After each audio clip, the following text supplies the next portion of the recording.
இதயஸ்தானம் தெய்வத்தின் குரல் முதல் பகுதி. கலா என்கிற சமஸ்கிருத வார்த்தை, கல்வி என்கிற தமிழ் சொல், கல்ச்சர் என்கிற ஆங்கில பதம், கொலே என்கிற பிரெஞ்சு வார்த்தை, எல்லாவற்றிற்கும் மூலம் ஒன்றே.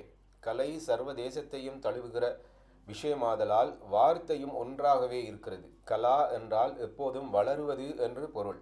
சந்திரகலை என்கிறோமே, அதுபோல் பிறை தினந்தோறும் வளர்வது போல் மன வளர்ச்சியை தருவது கலை. முடிவே இல்லாமல் வளர்வது இது. கற்றது கைமண்ணளவு என்று சரஸ்வதியே கற்றபடிதான் இருக்கிறாளாம். கலை சிறப்பே கல்ச்சர். கலாச்சாரம் என்று இதை சமீப காலமாக சொல்கிறோம். பண்பு பண்பாடு என்பது பழைய வார்த்தை. உயர்ந்த எண்ணம் வளர்ந்து வளர்ந்து பல கலைகளாக உருவெடுத்திருக்கிறது. உயர்ந்த எண்ணங்கள் ஒவ்வொருவரிடத்தில் ஒவ்வொரு விதமாக உருவெடுக்கின்றன. சில்ப ரூபமாக, சித்திர ரூபமாக, நாட்டிய ரூபமாக, சங்கீத ரூபமாக, காவிய ரூபமாக, தியாக ரூபமாக, சேவை ரூபமாக, தான ரூபமாக, இப்படி பல உருவங்களாக உயர்ந்த எண்ணம் வெளிப்படுகிறது. இந்த உயர்ந்த எண்ணம் மிகவும் உயர்ந்து விரிந்து எடுத்துக்கொள்கிற உருவமே எல்லா உயிர்களிடமும் அன்பு. உலகம் முழுக்க ஒன்றாகிவிட வேண்டும் என்று எண்ணுகிற அன்பில் பிறப்பதே மிகப்பெரிய பண்பாடு. இதுவே நமக்கெல்லாம் தலையாய கலை. ஒரு தேசத்தின் பண்புக்கு அளவுகோல் எது? ஒரு நாடு என்று இருந்தால் அதில் எல்லோரும் பண்பாளர்களாக, கல்ச்சராக இருக்க முடியாது. திருடன், பொய்யன், மோசக்காரன் எல்லோரும் இருக்கத்தான் செய்வார்கள். இப்படிப்பட்டவர்கள் இருந்தாலும் இந்த தேசத்தில் பண்பு இருக்கிறது, கெடுதலானவர்கள் இருந்தாலும் கூட இந்த நாடு பிழைத்து போகும் என்று தெரிந்து கொள்வதற்கு என்ன செய்ய வேண்டும்? ஒரு நோயாளிக்கு பல கோளாறுகள் இருந்தாலும் டாக்டர் இருதயத்தை சோதனை செய்து பார்த்துவிட்டு இருதயம் நன்றாக இருக்கிறது, ஆகவே பயமில்லை என்கிறார் அல்லவா? அதுபோல் ஒரு தேசத்தில் கோளாறுகள் இருந்தாலும் அதன் பண்பாட்டை உரைத்து பார்க்க ஒரு இருதய ஸ்தானம் இருக்கிறது. ஒரு தேசத்தின் பண்பு உயர்ந்திருக்கிறது, மனோபாவங்கள் உயர்ந்திருக்கின்றன. அங்கங்கே அழுக்குகள் இருந்தாலும் மொத்தத்தில் அது சுத்தமாக இருக்கிறது என்பதை உரைத்து பார்ப்பதற்கு அந்த தேசத்து மகாகவிகளின் வாக்கே, அதாவது இலக்கிய கர்த்தர்களின் வாக்கே ஆதாரமாகும். ஒரு தேசத்தின் பண்புக்கு இதயமாக அல்லது உரைகளாக இருப்பது அந்த நாட்டு மகாகவியின் வாக்குத்தான்.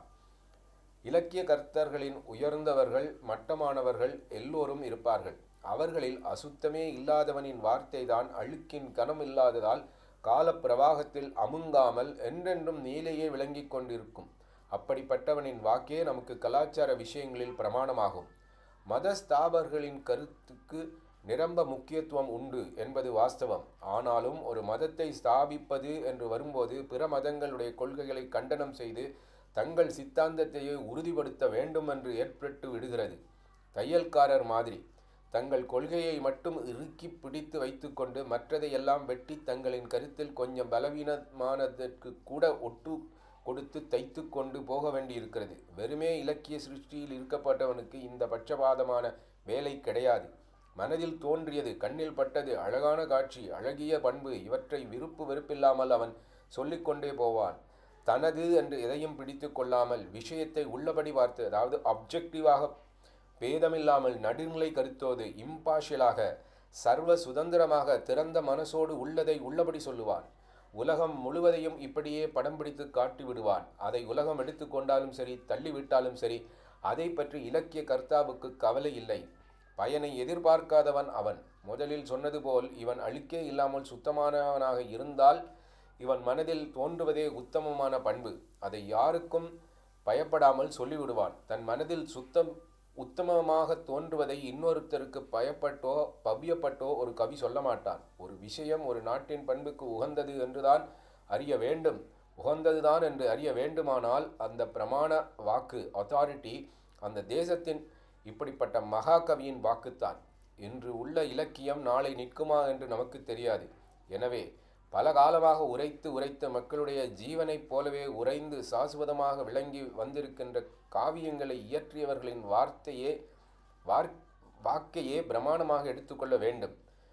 குமாரிலபட்டர், வேதாந்த தேசிகன் போன்ற மத ஸ்தாபகர்களும் கூட காளிதாசன் மாதிரியான இப்படிப்பட்ட மகாகவியின் வாக்கை அதிகாரபூர்வமாக எடுத்து காட்டுகிறார்கள்.